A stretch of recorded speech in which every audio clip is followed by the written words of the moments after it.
అందరికీ నమస్కారం. ఈ కార్యక్రమానికి ముఖ్య అతిథిగా వచ్చిన రియల్ ఫైటర్ మనోజ్ అన్నకి, ఈ కార్యక్రమానికి వచ్చిన పెద్దలందరికీ, మీడియా మిత్రులకి, మీడియాలో ఎలక్ట్రానిక్ మీడియాకి, ప్రింట్ మీడియాకి, డిజిటల్ మీడియాకి అందరికీ పేరు పేరున కృతజ్ఞతలు తెలియజేస్తున్నాను. అప్పుడెప్పుడో ఒక 25-30 ఏళ్ల క్రితం వరంగల్ జిల్లాలో మా ఇంట్లో అట్లా మట్టి మీద కూర్చొని చూసినప్పుడు టీవీలో వచ్చేది ఈ ఉషా కిరణాలు, తిమిర సంహరణాలు, చైతన్య దీపాలు, మౌన ప్రబోధాలు అని వస్తుండే. ఈటీవీ చూడడం, మా టీవీలో ఈటీవీని చూడడం కోసం చాలా చాలా ఎగ్జైటింగ్గా అప్పుడు కూర్చుండేది. దాంట్లో కొన్ని పేర్లు వస్తుండే, డైరెక్టర్ పేరు, మ్యూజిక్ డైరెక్టర్ పేరు, లిరిక్ రైటర్ పేరు, కెమెరామెన్ పేర్లు ఇట్లా వచ్చినప్పుడు జీవితంలో ఎప్పుడైనా ఈ టీవీలో మన పేరు చూసుకుంటాం అనిపించేది. అట్లాంటిది ఈనాడు బ్యానర్లో, ఈటీవీ విన్లో సురేష్ బొబ్బిలి సంగీత దర్శకత్వం, వేణు ఊడుగుల గారు సగ భాగస్వామి సినిమా నిర్మాణంలో, ఈటీవీ నిర్మాణంలో, బోస్ సాయిల్ కాంపాటి గారి దర్శకత్వంలో నేను ఫుల్ సాంగ్స్ ఈ సినిమాకు రాయడం అనేది జీవితంలో మరిచిపోలేని ఒక మైలురాయి, ఒక మేలురాయి నాకు ఇది.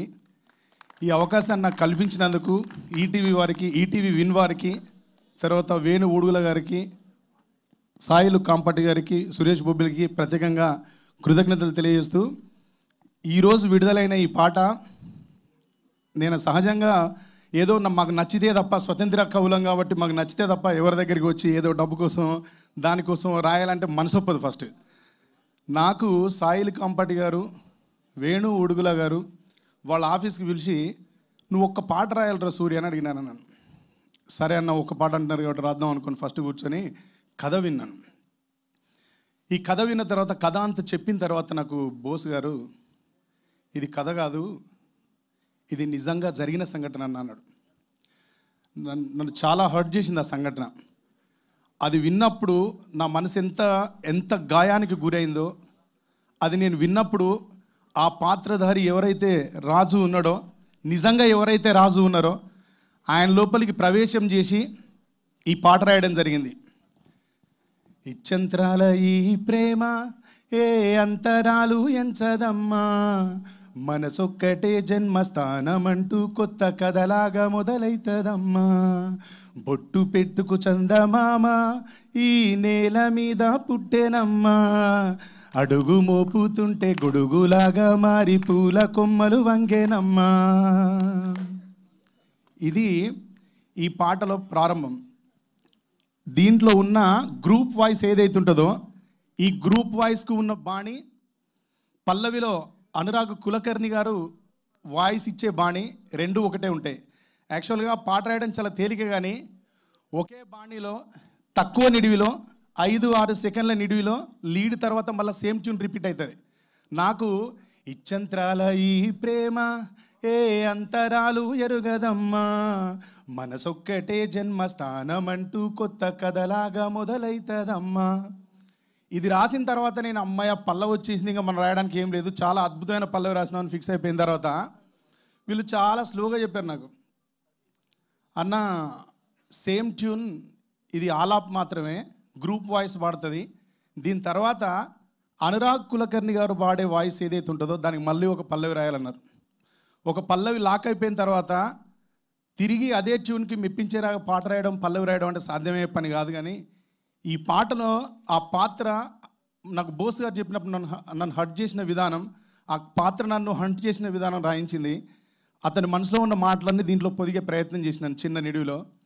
అందాల ఓ ముద్దు గుమ్మ, గుండె గీసుకున్నదని బొమ్మ, ప్రాణమల్లే నాకు తోడు వస్తే నీకు రాసిస్తా ప్రతి ఒక్క జన్మ, నువ్వంటే చచ్చేంత ప్రేమ అది నీకు మాటల్లో చెప్పలేనమ్మా, నీ రాక కోసం చితిమంటకైనా సరదాగా నడిచొస్తానమ్మా, ముసి ముసి నవ్వుల్లో ముత్యాలు ఒలుకంగా,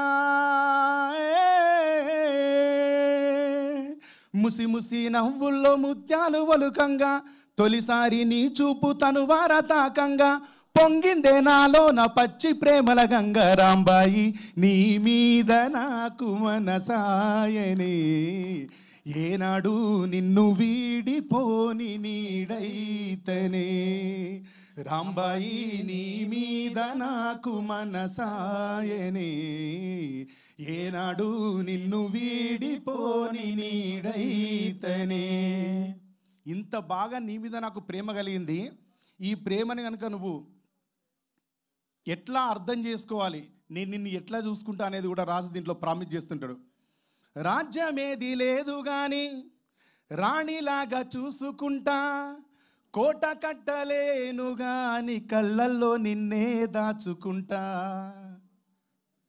రాత ఎట్లా రాసి ఉన్నా మార్చి నీతో రాసుకుంటా, స్వర్గమంటూ ఉన్నదంటే అది నీతోనే ప్రతిరోజు పంచుకుంటా, నిన్ను కన్నా మీ నాన్న కన్నా అల్లారు ముద్దుగా చూసుకుంటా, నీకు కోపం వస్తే కొంత దూరం ఉంటా, నువ్వు గీత గీస్తే నేను దాటనంట, కంట నీరు కంటి రెప్ప దాటకుండా కాటుకై కావలుంటా, రాంబాయి నీ మీద నాకు మనసాయనే ఏనాడు నిన్ను వీడిపోని నీడైతనే.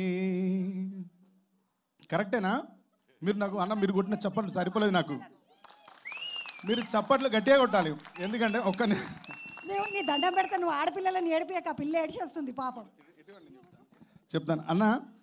మనోజన ఎగ్జాక్ట్గా మీరు ఈ మాటలు చెప్పకపోయి ఉండవచ్చు, కానీ మీ మనసులో ఇదే కోరిక ఉందా లేదా మా పెళ్లి చేసుకున్నప్పుడు? ఇక్కడ ఆమె ఎంత ఎమోషనల్ అయిందో, ప్రతి ఆడపిల్ల మనసులో ప్రేమించిన అబ్బాయిని పెళ్లి చేసుకుంటున్నప్పుడు ఎట్లాంటి ఆలోచన కలిగి ఉంటుంది, దాని మీద కావాలి సూర్య అని అడిగిండు వేణు అన్న. ప్రతి ఆడపిల్ల ఒక అబ్బాయిని ప్రేమించినప్పుడు ఆయన నుంచి ఏం కోరుకుంటుంది అంటే, రాజ్యం నిజంగా లేకపోయినా పర్వాలేదు రాణిలాగా చూడాలని కోరుకుంటుంది. ప్రతి ఒక్కరు కేసీఆర్లు కాలేరు కదా బాగా చూసుకోవడానికి, ఉండదు కదా వెనక అంత ఎంపైర్. కానీ ప్రతి మనిషి రాజులాగానే నన్ను చూసుకోవాలని కోరుకుంటుంది ప్రతి ఆడపిల్ల, ప్రతి భర్తని. అట్లనే ఆయన కూడా ఎంతో ప్రామిసింగ్గా ఉంటుందంటే ప్రేమించినప్పుడు వ్యక్తి. ఈ అన్న పోరాడుతూ ఉంటే నేను టీవీ ఛానల్లో చూసిన, నాకు రాజ్యం లేకపోవచ్చు, నేను రాణిలాగా చూసుకుంటాను రాజు అక్కడ చెప్పినట్టుగానే ప్రతి అమ్మాయి అనుకుంటుంది మనసులో, కోపం వచ్చినప్పుడు నన్ను బుజ్జగించాలి, నేను ఏదైనా చెప్పినప్పుడు నా మాట వినాలి, నా మాటను లెక్కలోకి తీసుకోవాలి. ఇవన్నింటికంటే మించి 25 ఏళ్ళు మా అమ్మ నాన్న నన్ను పెంచిన దాంట్లో మా నాన్న నన్ను ఎంత సౌఖ్యంగా చూసుకున్నాడో, మా నాన్న నన్ను ఎంత అల్లారు ముద్దుగా పెంచుకున్నాడో, నా జీవితంలో వచ్చేవాడు అంతే మా నాన్నలాగా నాకు రక్షణ ఇవ్వాలని కోరుకుంటుంది. ఈ సినిమాలో రాజు కూడా రాంబాయికి అలాంటి రక్షణ ఇస్తానని చెప్పడం జరిగింది. అదే ప్రతి ఆడపిల్ల జీవితానికి, ప్రతి అబ్బాయి జీవితానికి దగ్గరగా ఉండేలాగా రాసే ప్రయత్నం చేసిన. ఇక్కడ నాకు ఇంతమంది పెద్దల మధ్య మాట్లాడే అవకాశాన్ని కల్పించినందుకు ఈటీవీ విన్ వారికి, సాయి గారికి, నితిన్ గారికి, తర్వాత వేణు ఊడుగులానకి, సురేష్ బొబ్బిలి గారికి, సాయిల్ కాంపాట్కి, ఇంకెవరైనా నేను మర్చిపోతే ఎవరు ఏమనుకోవద్దు. ఈ పాట పాడిన తమ్ముడు అనురాగ్ కులకర్ణి గారికి అందరికీ పేరు పేరున నా తరపున కృతజ్ఞతలు తెలియజేస్తూ సెలవు తీసుకుంటాను.